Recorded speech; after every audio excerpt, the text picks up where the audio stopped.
el Santo Grial de Valencia me ha dado pie para hacer un vídeo sobre la Eucaristía. El Santo Grial es el cáliz que utilizó Jesucristo en la última cena. Y los caballeros de la Edad Media tenían como un ideal la búsqueda del Santo Grial. Esto se manifiesta, por ejemplo, en los Caballeros de la Tabla Redonda, en obras musicales como Lohengrin o Parsifal de Wagner, e incluso en una película moderna de Steven Spielberg con Harrison Ford que se titulaba Indiana Jones y la última cruzada, que fue una de las más taquilleras. Pues voy a dar algunos datos que nos permitan afirmar con cierta solidez y con cierta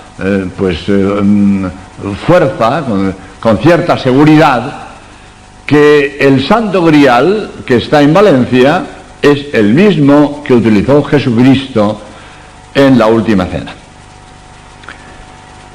La familia de San Marcos Evangelista era rica. Tenía un molino de aceite en Getsemaní y también tenía una casa en la capital, en Jerusalén. Y allí celebró Jesucristo la última cena, es el cenáculo. Lógicamente, a Cristo le pusieron la mejor vajilla que tenían. Y en aquel tiempo, las vajillas lujosas no eran de oro y plata, sino de piedras preciosas. El historiador Plinio cuenta cómo en las casas ricas la vajilla de lujo era de piedras preciosas, de piedras ricas, y en muchos museos grecorromanos hay vajillas con las copas de piedra. Pues bien, la copa del Santo Grial es de ágata. Lo que parece auténtico es la copa, que es de ágata. Las asas y los pies parece que fueron de siglos, orfebrería de siglos posteriores, pero la copa parece que es del siglo II antes de Cristo. Bien, pues lógicamente San Marcos, cuando se fue a Roma con San Pedro, pues se llevó el cáliz que utilizó el Señor en la última cena y se lo daba a San Pedro para que él celebrara misa con ese cáliz. Lo que es histórico es que en Roma había un cáliz papal en el cual solo decía misa el Papa, porque era el mismo que había utilizado Jesucristo en la última cena. Es más, hoy, después del Concilio Vaticano II, pues hay varias fórmulas en la misa para decir el canon, unas más largas y otras más cortas. Pero hasta el Concilio Vaticano II había una sola fórmula para el canon de la misa, que era el canon romano, que se había transmitido inalterado desde tiempos apostólicos. Y yo mismo, miles de veces he dicho en la misa antes del Concilio Vaticano II, el momento de la consagración, he dicho con la fórmula del canon romano: el Señor Jesús, tomando en sus santas manos este cáliz. Cuando yo decía este cáliz, yo pensaba un cáliz, pero ahora caigo en la cuenta que cuando San Pedro decía lo mismo que decíamos en el canon romano, cuando San Pedro decía el Señor Jesús, tomando en sus santas manos este cáliz, era porque este cáliz era el mismo que había empleado Jesucristo. Por lo tanto, consta por la historia que en Roma el Papa decía misa con el cáliz que había utilizado Cristo en la última cena. Cuando la persecución del emperador Valeriano, el Papa Sixto II, que murió mártir después, encargó a el diácono Lorenzo, que era administrador de los bienes de la Iglesia, que librara de la rapiña del emperador que se estaba apoderando de todos los bienes de la Iglesia, el Papa San Sixto II encarga a Lorenzo, diácono, administrador de los bienes de la Iglesia de Roma, que salve el cáliz papal de la rapiña del emperador. San Lorenzo era español, era aragonés, era de Jaca, y encarga a un soldado del ejército romano que era de su pueblo y que venía a Jaca de permiso, le encarga que lleve a su casa el cáliz papal, y se conserva una carta que llevó, el mismo soldado llevó el cáliz con esa carta. Bien, pues en la Basílica de San Lorenzo Extramuros, en las afueras de Roma, hay un mosaico donde está San Lorenzo entregando un cáliz a un soldado que lo recibe de rodillas. Perpetúa el hecho, como digo, que San Lorenzo, que después murió mártir en la parrilla, entregó el cáliz papal a un soldado romano que volvía a España de permiso. Bien. Más tarde, la familia en Jaca, el cáliz se lo entregó al obispo de Jaca, y cuando la invasión musulmana, el obispo de Jaca escondió este cáliz en el Pirineo aragonés, en el monasterio de San Juan de la Peña. Cuando termina el peligro musulmán, el rey de Aragón y Cataluña, Martín el Humano, quiere tener en su oratorio real el cáliz del Señor, y hace un valioso donativo al monasterio de San Juan de la Peña, que lo conservaba, para poderse llevar este cáliz del Señor. Pasan los años y Alfonso el Magnánimo piensa que era una reliquia muy preciosa para que él lo tuviera en su horario privado, y se la da al arzobispo de Valencia para que la custodie, y este cáliz se conserva en la Catedral de Valencia hasta hoy. Pues son los datos que tenemos para pensar que este cáliz es auténtico, y ahora vamos a ver algunas imágenes del Santo Grial.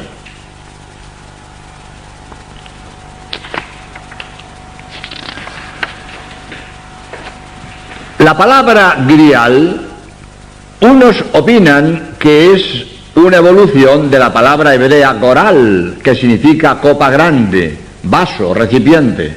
Otros opinan que procede del romano ibérico, pues con este significado aparece en el Arcipreste de Hita, en el Amadís de Gaula e incluso en el Quijote de Cervantes.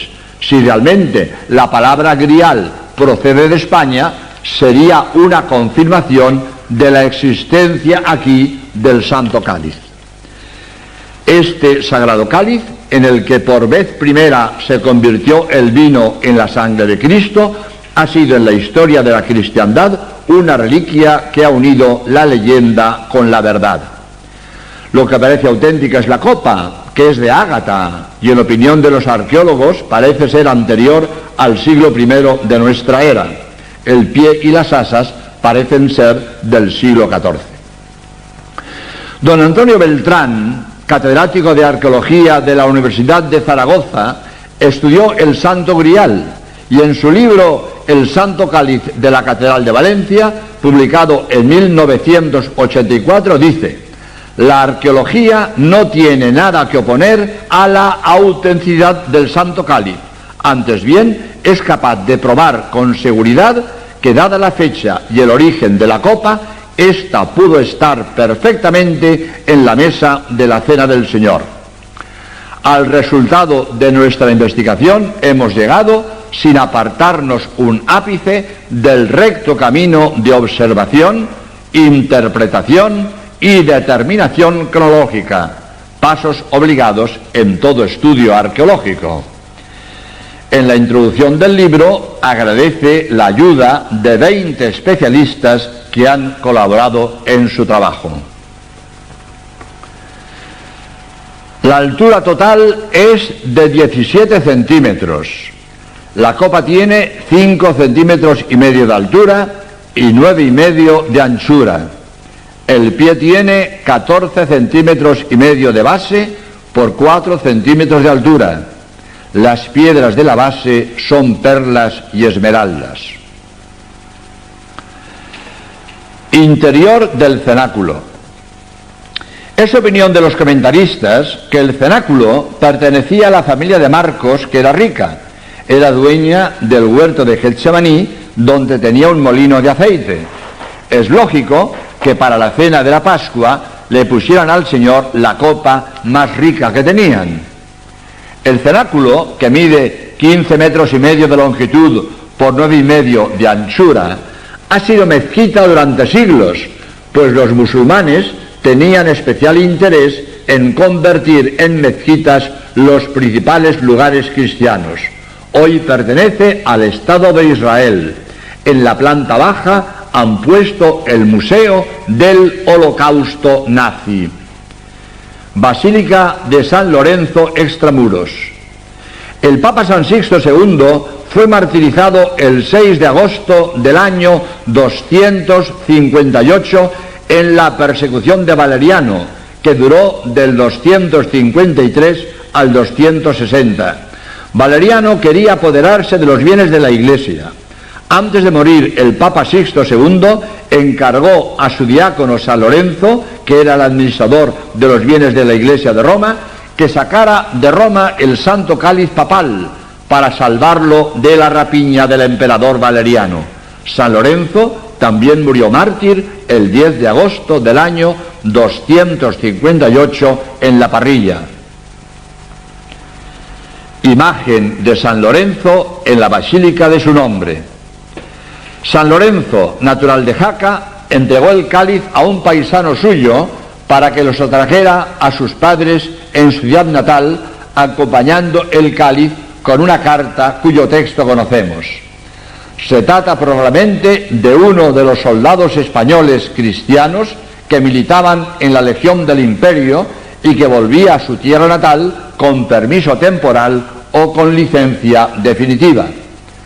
Al texto de esta carta se refiere el pergamino número 136 de la colección de Martín el Humano del Archivo de la Corona de Aragón. Interior de la Basílica de San Lorenzo. En un fresco de esta basílica, en las afueras de Roma, se veía a San Lorenzo entregando el cáliz a un soldado que lo recibe de rodillas. Este fresco desapareció en el bombardeo de Roma en julio de 1943. Así lo dice el que fue rector de esta basílica durante 30 años en la Guía de Roma. Monasterio de San Juan de la Peña. El obispo de Jaca, don Sancho, fue antes monje del monasterio de San Juan de la Peña y aquí ocultó el sagrado cáliz durante la invasión musulmana. Documento de entrega del Santo Cáliz a Martín el Humano. Según consta en el pergamino número 136 de la colección de Martín el Humano, rey de Aragón y Cataluña, en el archivo de la Corona de Aragón en Barcelona, logró le fuera entregado el Santo Cáliz de la Cena del Señor para su oratorio real. En compensación, donó al monasterio un valioso cáliz de oro, del que se nos hace una minuciosa descripción en este documento, fechado el 26 de septiembre de 1399. El rey don Martín el Humano, Palacio de la Generalidad de Valencia.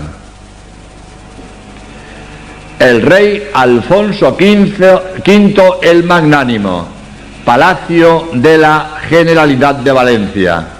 El rey Alfonso V el Magnánimo entregó el Sagrado Cáliz a la Catedral de Valencia el 18 de marzo de 1437 para que fuera custodiado allí. Acta de entrega del Santo Cáliz a la Catedral de Valencia el 18 de marzo de 1437. Capilla del Santo Grial en la Catedral de Valencia. En 1916 se construyó esta capilla del Santo Cáliz. Altar del Santo Grial. Puerta de los Apóstoles en la Catedral de Valencia. Catedral de Valencia. El Papa Juan Pablo II besando el Santo Grial el 8 de noviembre de 1982 en su visita a la Catedral de Valencia. Oró ante él de rodillas y lo utilizó cuando celebró misa en el Paseo de la Alameda, en la que ordenó a 150 nuevos sacerdotes procedentes de toda España. Hemos visto algunos de los datos que nos hacen pensar con seriedad y con fundamento que el Santo Grial de Valencia es el mismo que utilizó Jesucristo en la última cena. Ahora vamos a hacer algunas consideraciones sobre la Eucaristía. La presencia viva de Cristo en el pan y en el vino consagrados es cuestión de fe. Por las apariencias, el pan y el vino consagrados no se distinguen del pan y el vino sin consagrar. Pero ya sabemos que las apariencias engañan. La luna parece plana y sabemos que es esférica. La luna llena en el horizonte parece más grande que en el cenit y sabemos que no cambia de tamaño porque es una bola de piedra. No todo lo que sabemos podemos experimentarlo personalmente. Yo admito los movimientos de rotación y traslación de la Tierra porque así me lo dicen los astrónomos que saben más que yo. Tenemos que fiarnos de los que saben más que nosotros si tenemos confianza de que no nos engañan, porque saben lo que dicen y dicen lo que saben. Pues Dios es la sabiduría y bondad infinitas. Nadie es tan digno de crédito como Él. Dice San Agustín, hablando de la fe en Dios: el que cree lo que no ve, algún día verá en lo que creía. No deja de ser un misterio que un Dios infinitamente grande se encierre en una hostia tan pequeñita y que partiéndola no se parte a Dios, sino que Dios sigue entero en cada partecita. Pero aunque no es lo mismo, también un paisaje se encierra en una foto mucho más pequeñita. Y mi voz se divide en cada uno de los oídos de los oyentes sin perder nada, aunque aumente el número de estos. La comparación es de San Agustín. Jesucristo está entero tanto en el pan consagrado como en el cáliz consagrado. Por esto, para recibirlo, no es necesario hacerlo bajo las dos especies. Basta cualquiera de las dos para recibirlo entero.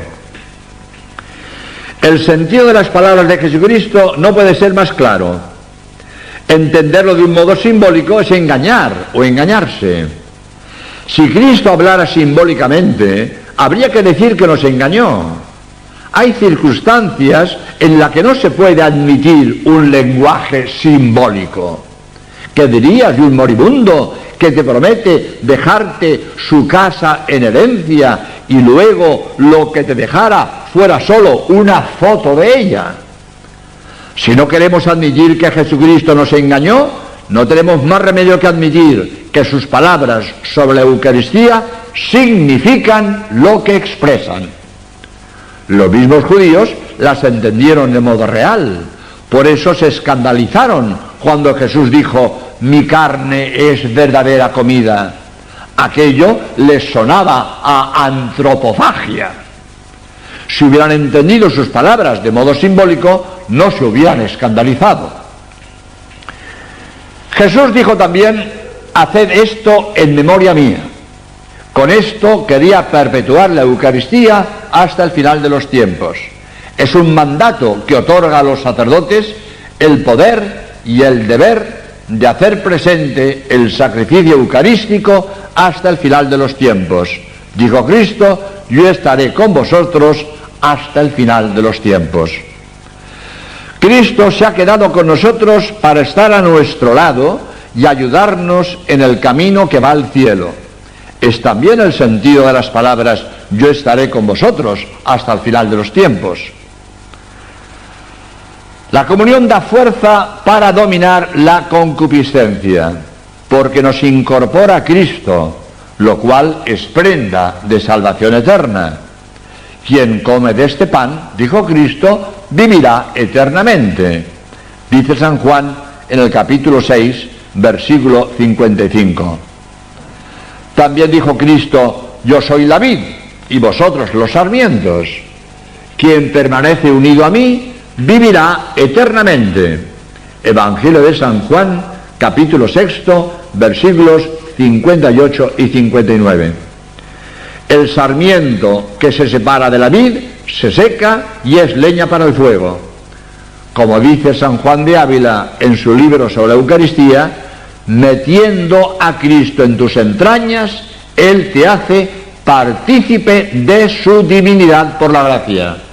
Por eso Dios te ama como cosa suya. Y como dice San Pablo en su carta a los Efesios 5:29, nadie aborrece su propia carne, nadie echa al fuego su propia mano o su propio pie. El cuerpo, si no se alimenta, se muere. El alma también. Necesita alimento espiritual. Es la Eucaristía, que es fortaleza del alma.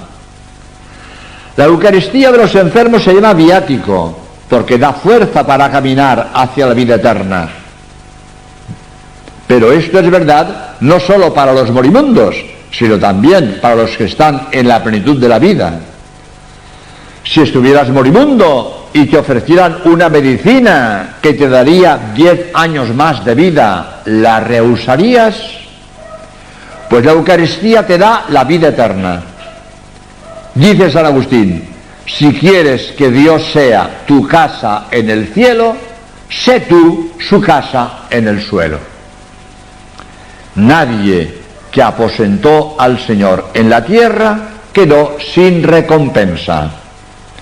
María Santísima fue la primera que lo aposentó en sus entrañas y hoy tiene en el cielo un lugar privilegiado. Zaqueo lo aposentó un día y le dije el Señor: hoy ha entrado aquí la salvación. Marta y María lo aposentaron en su casa y Jesús las consideraba sus amigas. La Eucaristía no es un mero banquete conmemorativo de la última cena, es una repetición de lo que pasó en la última cena y en el Calvario, aunque ahora de modo incruento. Lo más grande que podemos hacer cada día es comulgar. Al comulgar nos divinizamos, Dios nos transforma en Él. La Eucaristía nos purifica y nos endiosa. Cuando tomo un alimento, lo transformo en mí. Cuando comulgo, Dios me transforma en Él, como una hostia después de la consagración. Hay hostias que nunca se consagraron. Por ejemplo, las que emplean los futuros sacerdotes que aprenden a decir misa, o las hostias sin consagrar, con las que ensayan los niños de primera comunión.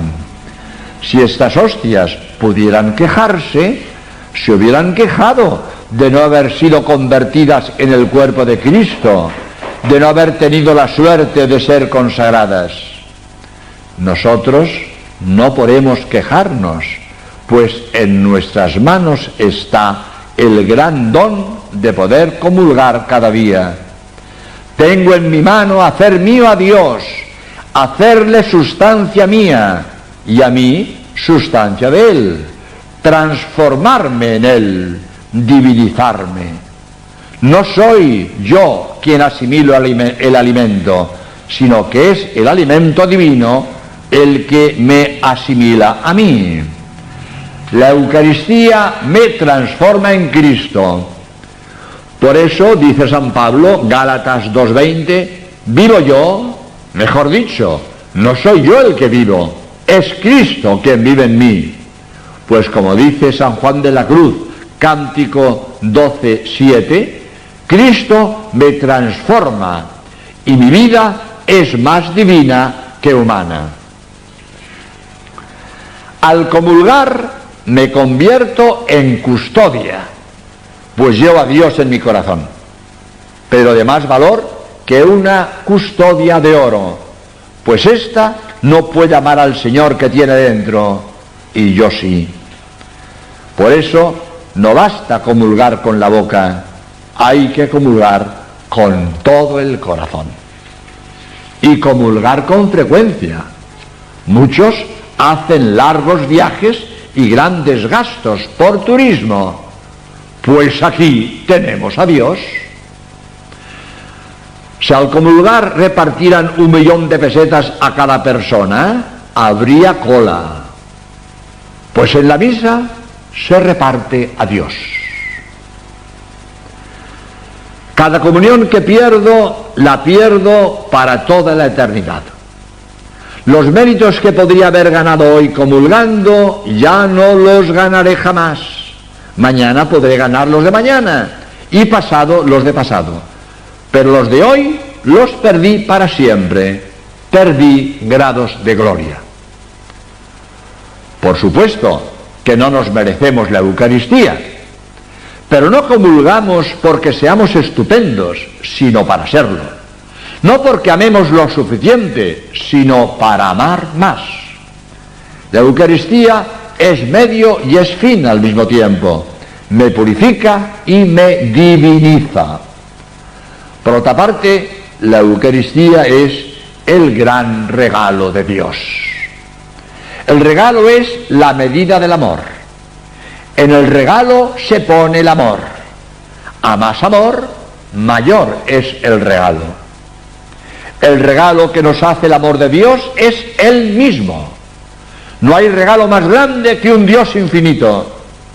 Dios omnipotente no pudo darnos nada que valga más que Él mismo. Y nosotros no podemos recibir nada más grande que Dios. Por eso debemos prepararnos adecuadamente. Si el Papa te anuncia que quiere visitarte, ¿cómo arreglarías tu casa? Para recibir a Dios hay que estar en gracia. El que comulga en pecado mortal comete un sacrilegio. Y en frase de San Pablo, se traga su propia condenación. Pero no angustiarse. Pecado olvidado, pecado perdonado. Basta decirlo en la próxima confesión. No tener escrúpulos para comulgar, pero sí delicadeza de conciencia. Y al comulgar, hablar con Dios, darle gracias, pedirle, adorarle, amarle, proponerle fidelidad, etc. Está muy bien cantar algo al comulgar, pero en algunos sitios se va a comulgar cantando, se vuelve cantando, y al minuto todos a la calle.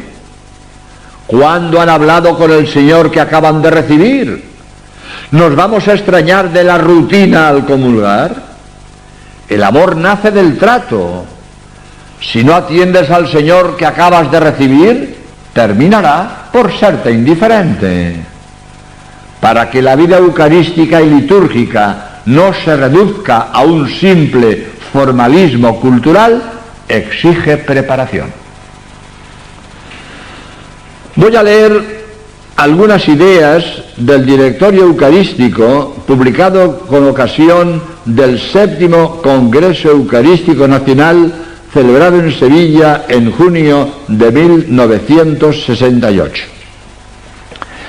Ser fiel a la Eucaristía comporta lealtad total al Evangelio, confiada docilidad a la Iglesia y adhesión cordial al magisterio jerárquico. Ser fiel a la Eucaristía lleva consigo el propósito constante y eficaz de vivir la vocación cristiana a la santidad con todas sus consecuencias y a la luz del Evangelio, aun cuando esto implique y exija renunciar a posiciones de comodidad o a situaciones de privilegio. Ser fiel a la Eucaristía entraña el sagrado compromiso de sentir como propios y en carne viva los problemas, todos los problemas, y las angustias, todas las angustias de todos los hombres, nuestros hermanos, con particular preferencia los de quienes se encuentran en más grave necesidad o en mayor desvalimiento. Una madre dice amorosamente a su hijo: te comería, pues Dios nos come de amor. Más que comerle nosotros a Él, Él nos come a nosotros, nos diviniza, nos dignifica, nos convierte en Él mismo por la gracia santificante. Una madre, por amor, daría su vida a su hijo moribundo.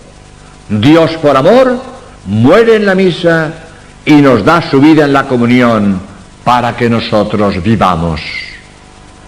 La Eucaristía es el sacramento del amor. Dios es amor. Por amor Dios se hizo hombre. Por amor Dios murió en la cruz. Y por amor Dios se quedó en la Eucaristía. Y esto sabiendo los sacrilegios que se iban a cometer y el abandono que sufriría en los sagrarios. Deberíamos visitar el sagrario al menos una vez al día, aunque sea brevemente, si no tenemos más tiempo. Decirle al menos: Señor, te doy gracias por todo, te pido por todo, te ruego que me ayudes en todo, adiós. Esto se hace en un minuto. Jesucristo nos espera en el sagrario. La Eucaristía no es algo, es alguien. El tiempo que estás junto al sagrario te estás tostando al amor de Dios. Déjate embellecer espiritualmente por el sol del sagrario.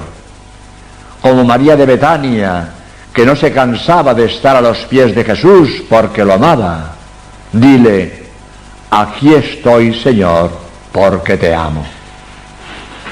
Decía un protestante: si yo creyera que Dios está en el sagrario, no me movería de allí. Si yo lo creo, ¿se me nota? Dios se alegra cuando comulgamos, pues así le manifestamos nuestro amor. Es corresponder al amor con que instituyó la Eucaristía. La cristificación que la comunión realiza en nosotros nos capacita para la evangelización y el testimonio que como cristianos debemos ejercer en el mundo. La Eucaristía tiene un valor comunitario. Al comulgar yo, comulga la Iglesia. Me beneficio yo y se beneficia la Iglesia. La salud del cuerpo místico de la Iglesia depende de la salud de sus miembros. La comunión nos une a todo el cuerpo místico de Cristo. Nos une con los comulgantes de hoy, de ayer y de mañana, por encima del tiempo y del espacio. Como dice San Pablo, 1 Corintios 10:16, todos nos hacemos un solo cuerpo al participar del mismo pan eucarístico que nos une a Cristo. Por eso la Iglesia no es una simple sociedad humana admiradora y partidaria de Jesucristo, es una sociedad que participa de la vida de Cristo. La misa es el acto más grande y más sublime que cada día se realiza en la tierra, pues es la representación, es decir, se hace nuevamente presente, es la repetición, es la actualización de la redención de la humanidad en la cruz. La realización histórica se perpetúa en la Santa Misa. Dice el padre dominico Antonio Rollo Marín: una sola misa glorifica a Dios más que toda la gloria que le dan todos los santos del cielo, incluida la Santísima Virgen, por toda la eternidad. ¿Esto parece exageración? Pues esto es auténtica teología. Y es razón, porque todas las criaturas, incluso la Santísima Virgen, son criaturas. Y la gloria que dan a Dios las criaturas no se puede comparar con la gloria que le da Cristo al morir en la cruz para redimir a la humanidad. Pues si nosotros sabemos esto, tendríamos más empeño en ir a misa cada día cuando esto nos es posible. Pues una confirmación de la presencia real de Cristo en la Eucaristía son los milagros eucarísticos. Nuestra fe en la Eucaristía se basa en la Biblia, en la palabra de Dios, pero los milagros eucarísticos confirman esta presencia real de Cristo en la Eucaristía. Voy a contar 4 milagros eucarísticos que yo he estudiado especialmente y los voy a presentar como hechos históricos, estudiados críticamente, prescindo de lo que la Iglesia pueda declarar en su tiempo. Y voy a empezar por hablar de los corporales de Daroca. Cuando la reconquista del Reino de Valencia, antes de entrar en combate las tropas cristianas con las musulmanas, en Luchente, cerca de Játiva, las tropas cristianas estaban oyendo misa con el capellán Mateo Martínez, y después de haber consagrado, las tropas musulmanas atacaron y el capellán tuvo que interrumpir la misa, dobló los corporales con unas formas consagradas para unos capitanes que iban a comulgar, y esos corporales doblados con las formas consagradas las escondió en una cueva debajo de unas piedras para evitar el peligro de profanación. Terminó la batalla, ganaron los cristianos a pesar de ser inferiores en número, y los capitanes quisieron comulgar. Cuando el capellán Mateo Martínez va en busca de los corporales y los desdobla, ve con asombro que aquellas sagradas formas consagradas estaban empapadas en sangre. Pues estos corporales, con las improntas de la sangre de las formas consagradas, se conserva en Daroca, que era el pueblo de donde era el capellán Mateo Martínez, y se conservan hasta hoy. Los reyes católicos Isabel y Fernando fueron 3 veces a postrarse ante estos corporales. El padre jesuita Braulio Manzano ha estudiado especialmente toda la historia de los corporales de Daroca, y él me ha ofrecido la información para este vídeo sobre el milagro eucarístico de los corporales de Daroca. Daroca, vista de la ciudad, se encuentra a 8 kilómetros al sur de Zaragoza. En ella descansó el Cid Campeador. Fue rescatada a los moros en 1122 por Alfonso I el Batallador. Daroca es una de las ciudades más antiguas de España. Está protegida por una muralla con más de 100 torres. Iglesia colegiata de Santa María, donde se conservan los corporales. Fue construida por Juan Marión entre 1585 y 1592 sobre el templo románico anterior. Tablas atribuidas al maestro Morata. Miden 1,5 metros por medio metro. Tienen el escudo real, pues fueron ofrendadas por los reyes católicos Isabel y Fernando, que 3 veces acudieron a postrarse ante los corporales. representan a Mosén Mateo Martínez diciendo la misa al amanecer del 23 de febrero de 1239 en Luchente, a 17 kilómetros de Játiva. En esta misa iban a comulgar unos capitanes, pero como durante la misa atacaron los moros, el celebrante tuvo que interrumpirla y, como ya había consagrado, dobló los corporales con las formas consagradas dentro y los escondió en una cueva cercana bajo unas piedras para protegerlas de una posible profanación. Aunque los musulmanes eran superiores en número, vencieron los cristianos. Para dar gracias a Dios por la victoria, los capitanes quisieron comulgar con las hostias ya consagradas. Cuando Mosén Mateo Martínez desdobla los corporales, se encuentra las 6 sagradas formas empapadas en sangre. Los corporales con las 6 improntas de sangre. El relicario fue regalado por los reyes católicos. Detalle de las sagradas formas ensangrentadas. 2 se conservan muy bien, las otras están más o menos deterioradas. Documento del 6 de julio de 1340, donde se confirma la ininterrumpida veneración de los corporales desde 1239 que ocurrió el milagro. Tiene los sellos del alcalde, del rector de la parroquia y del consejo de la villa. Arqueta del siglo XIII, donde se conserva el relicario con las sagradas formas ensangrentadas. Relicario de Pedro Moragues, orfebre catalán, que lo realizó en 1384 por encargo del rey de Aragón, Pedro IV. Mide 1 metro de altura. Relicario exterior de los corporales.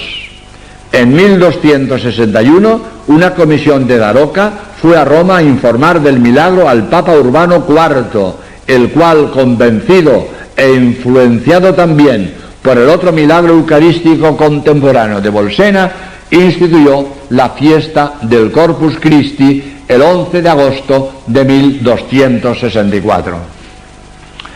Voy a hablar ahora del milagro eucarístico de la forma del Escorial. Cuando la guerra de Flandes entre católicos y protestantes, los protestantes asaltaron la catedral de Gorkum, profanaron la iglesia, robaron los vasos sagrados y echaron por el suelo las formas consagradas. Y un hereje protestante, con su bota de clavos, dio un pisotón sobre una forma consagrada. Al instante brotaron 3 gotas de sangre por los 3 orificios que había hecho la bota de clavos en la forma.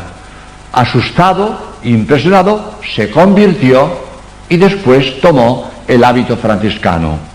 La forma fue recogida por el deán de la catedral y fue llevada a Felipe II, que entonces dominaba los Países Bajos. Felipe II la depositó en la sacristía del monasterio del Escorial, donde se conserva hasta hoy. Y en esa sacristía hay un gran cuadro de Claudio Cuello, donde está el rey recibiendo la bendición con el relicario donde está esta forma consagrada. Pues vamos a ver ahora algunas imágenes de esta sagrada forma del monasterio del Escorial. Monasterio de San Lorenzo del Escorial, en Madrid, donde se conserva la sagrada forma consagrada de la que brotó sangre al ser pisada por un hereje holandés en junio de 1572, cuando los protestantes saquearon la catedral de Gorkum a 15 kilómetros de La Haya. El hereje, espantado, confuso y dolido, se convirtió y avisó al deán de la catedral, Juan van der Delft. Felipe II, fundador del Real Monasterio de San Lorenzo del Escorial. El retrato es obra de Pantoja. La sagrada forma con las 3 gotas de sangre fue entregada en 1592 al rey de España, Felipe II, bajo cuyo dominio estaba Flandes en aquella época.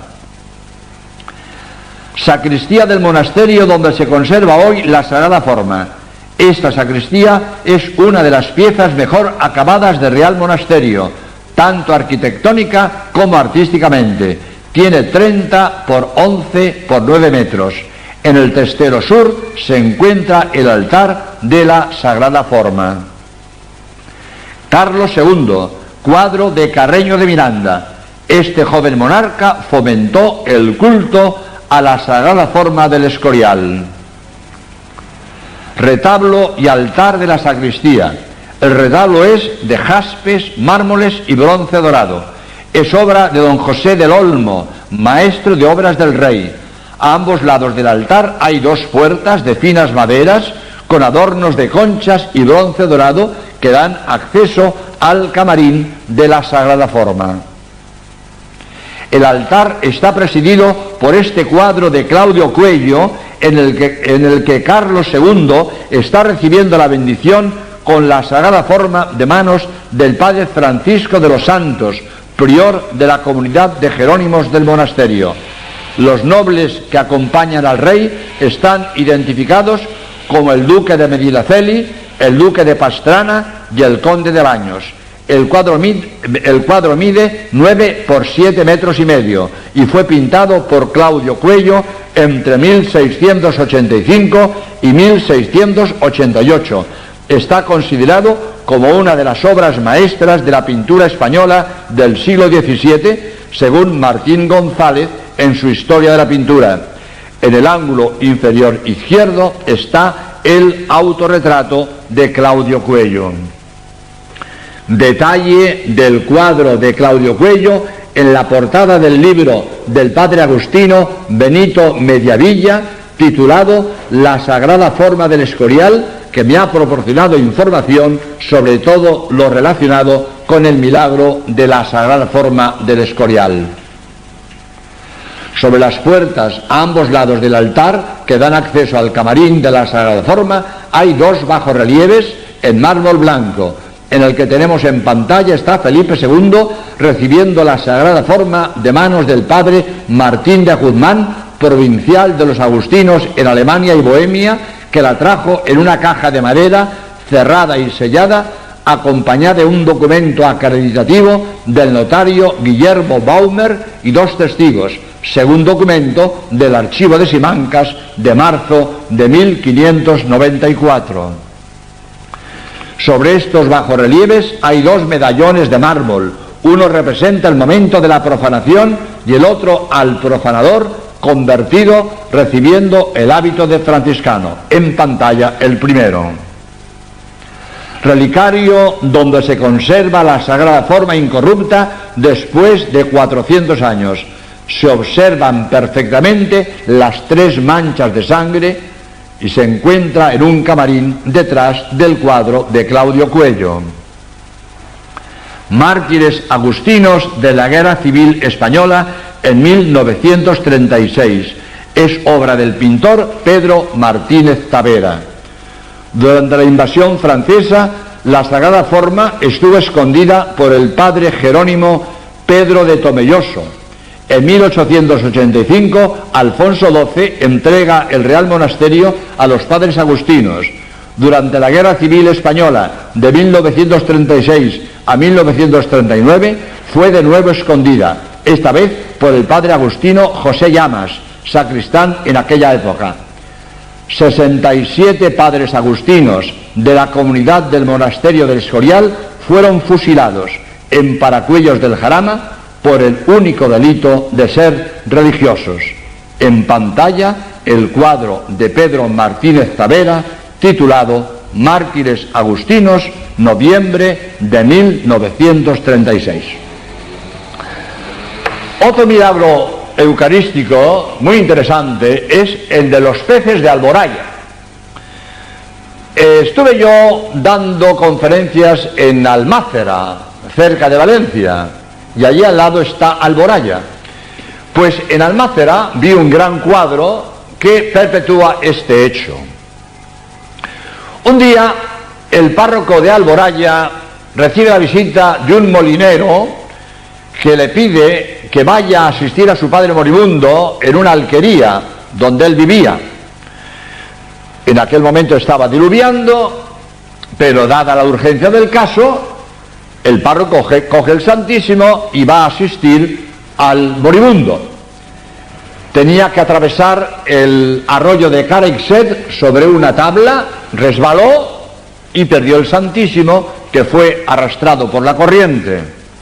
Apenado, pues siguió su camino y asistió al moribundo. Al día siguiente va en su busca un pescador y le dice que en la playa, cerca de la orilla, hay 3 grandes peces con la cabeza fuera y unas cosas en la boca que parecían formas consagradas, unas hostias, decía el pescador. El párroco piensa: las sagradas formas que ayer perdí. Se pone los ornamentos sagrados, coge el copón y con un grupo de vecinos va a la orilla. Allí estaban los peces con las sagradas formas en la boca, y uno a uno, dando un salto, los 3 peces depositaron las sagradas formas en el copón.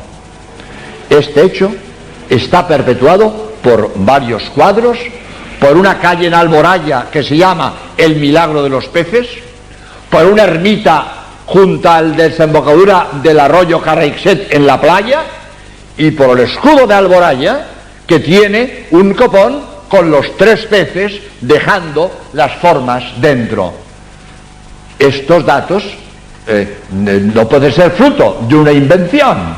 Todo esto es un testimonio de mucho más valor que un documento escrito en un archivo. Pues veamos algunas imágenes de Alboraya. En la sacristía de la parroquia de Alboraya, Valencia, está este cuadro que representa el momento en que los peces depositan las sagradas formas en el copón que lleva el párroco. Esto ocurrió en julio del año 1348. Una de las calles de Alboraya se llama El Milagro de los Peces y tiene un azulejo alusivo. Capilla en la playa, en el mismo lugar en que aparecieron los peces en la desembocadura del arroyo Careixet. La actual capilla está levantada sobre la primitiva. El día de la fiesta acude aquí una multitud inmensa desde hace 600 años. Todo esto no puede ser el resultado de una invención. Puerta de esta capilla, donde están pintados los 3 peces depositando las formas consagradas en el copón. Está conmigo don Ildefonso Cases, párroco de la Catedral de Alicante, que me invitó a dar conferencias allí y me llevó a Alboraya para que pudiera documentarme sobre el milagro de los peces. Escudo de Alboraya con los 3 peces depositando en el copón las sagradas formas.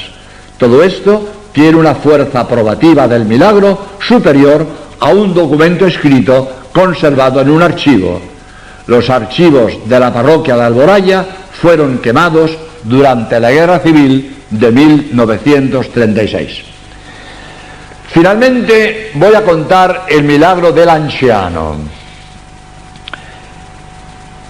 Un sacerdote, diciendo misa, tiene una tentación sobre la presencia real de Cristo en la Eucaristía y duda que realmente allí estuviera Jesucristo.